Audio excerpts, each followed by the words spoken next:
guys? Welcome back to the channel. Welcome back. Always a pleasure to be rocking around for all you beautiful people around the globe. If you're ready, let me hear you say, hell yeah. Let me hear, I can't hear you. I can't hear you.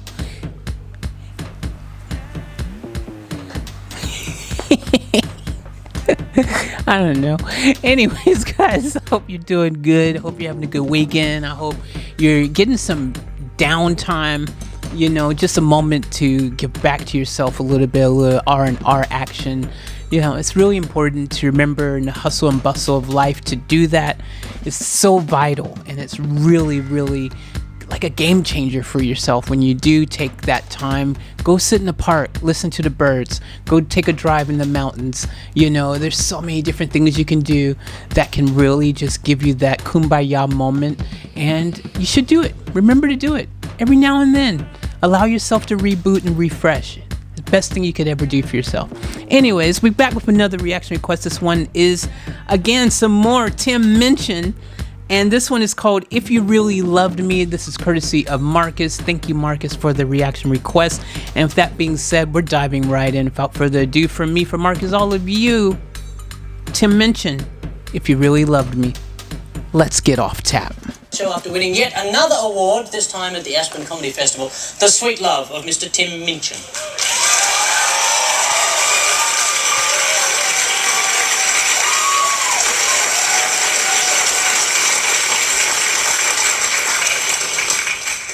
By the way, that guy who was just talking earlier, who introduced him, he's like a famous Australian comedy personality, really funny dude. I can't remember where I've seen. I think he's on the show. He used to be on the show called, or maybe still is. Oh, what's the name of it? I can't think of it, but it's a show that used to come on, or maybe still does. But he's a funny dude, super funny guy in his own right. So that's cool. This is a love song. Uh-oh. If you really love me the way you say you do, if you love me half as much as I love you, you would pluck a planet from the sky.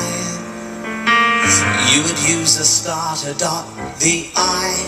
Woo! Yo, seriously though, if you really love me like you say you do, you would pluck a planet from the sky. Why ain't you done that, baby? You don't love me. You ain't never plucked no planet from the sky for me. And I love you. That is what you do. You take a dreary day and you would paint it blue. If you love me unconditionally, these are the things that you would do for me. Because I need you. Like a fish needs a sea, like a fire needs oxygen, like a flower needs a bee. And if you really cared for me, you'd let me video you while you wee.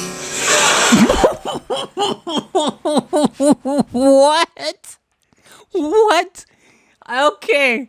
I knew there was potentially something funny coming, but that was not what I was expecting. Oh my gosh, dude. Okay. We went from the very subdued type of comedy on the last song to him just coming straight out on this one. So it's taking it another level. Standing up in the bath, I shouldn't even have to ask. Perhaps you'd even store a little more in a flask. These are just the things that people do when their love for one another is true. But we go together like a cracker and brie, like racism and ignorance, like bling and R&B. And if you really want to show that you care, you let me wear your underwear when we visit your mom's. Let me wear your underwear when you visit your mom's? What? Is that what love is? I obviously have never known what real love is. There's the problem. My gosh. a bit of harmless fun. I just like talking about your childhood with some lace between my buns. There's no reason for a big to-do if your love for one another is true. But I know we go together like a bird in a nest, like internet and porn, like guns in the US. And if you love me like you say that you do. That's not really funny, but yeah, we do have a gun problem. You purchase 40 cockatoo and teach them to fly in formation in the sky and shit the words Tim is God on my ex-girlfriend's Hyundai.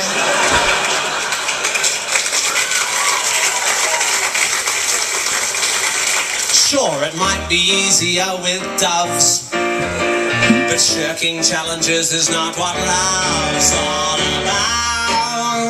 A love is not all wine and roses. Sometimes it's handcuffs and cheese.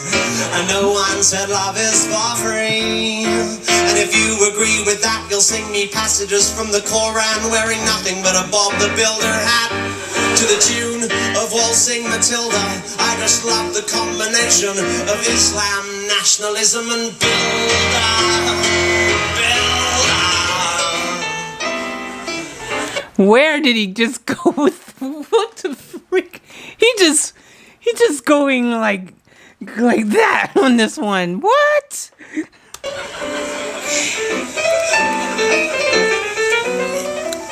Islam, the nationalism, and a little bitty builder. Look how talented he is, though.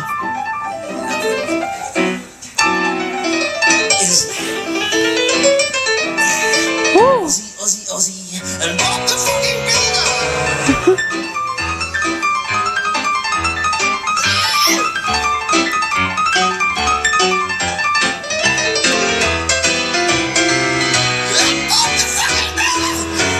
Because I need you like a take me to talk, like bananas need pajamas, like a nun needs cock. If you wanna put your love for me first, you wouldn't go through childbirth. You'd agree to adopt so that you could stay thin. What? Man, he obviously doesn't want to keep his girlfriend or his wife or whoever he has. You say that, man, he'd be lucky to freaking ever get any loving ever again.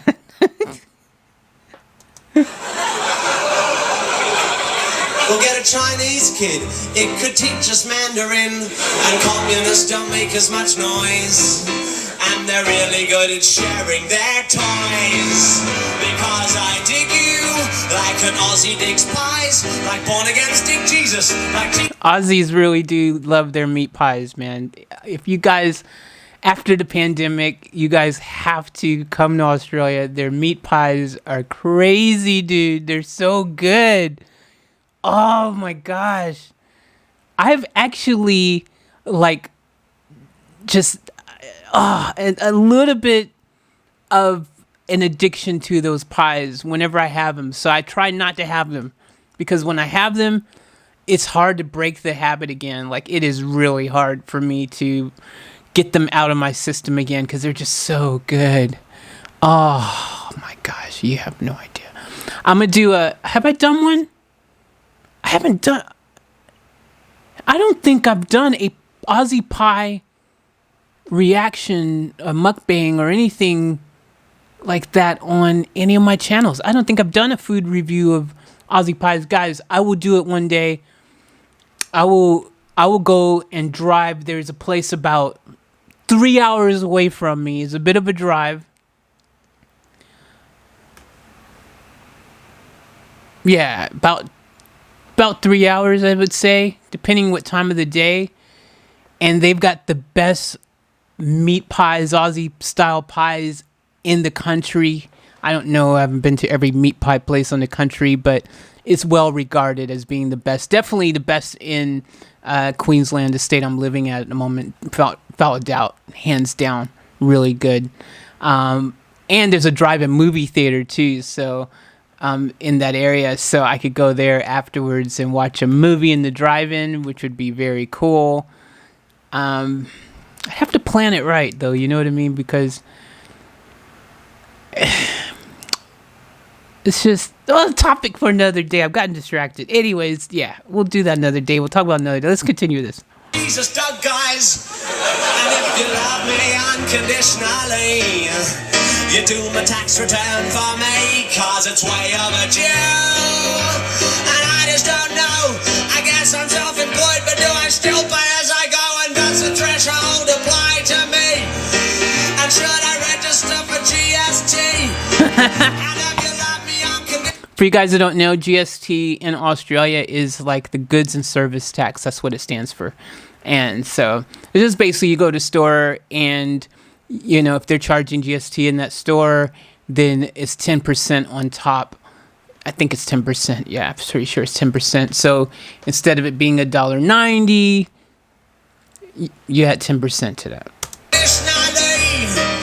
Would you let me video you while you weep? Assuming there's nothing worth watching on the ABC. The ABC is a TV station in Australia. We've got ABC back home in the States as well. It's different though. Our ABC is more like mainstream, you know, kind of shows and channel. It's like a mainstream channel. And I kind of think of Australia's ABC as more kind of like our public access, like PBS or something kind of channel.